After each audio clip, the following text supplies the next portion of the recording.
So now let's address what's the difference between grappling for MMA and grappling for sport. The main difference is the distance at which you and your opponent are engaged. So if Joe and I are facing each other in a real fight, we're typically going to have our hands up, be a little bit crouched down, but pretty much we want to be standing upright, and we want to be able to where we can punch, where we can kick, and work all of our weapons here.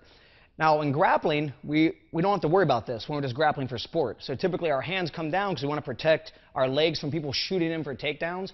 We lower our posture to get our center of gravity slightly lower, and we can stay in this range where we would normally be hitting each other with no regard for that.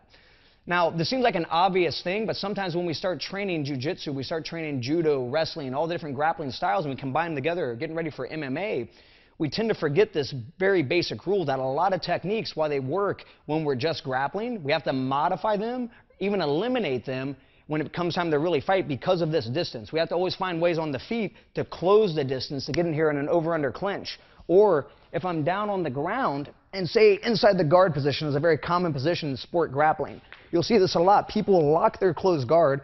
He'll be postured up and in here, and they'll kind of just agree to stay in this position. And for sport grappling, this is fine. A lot of times because his objective, the guy on top, is going to be to pass my guard and to score points.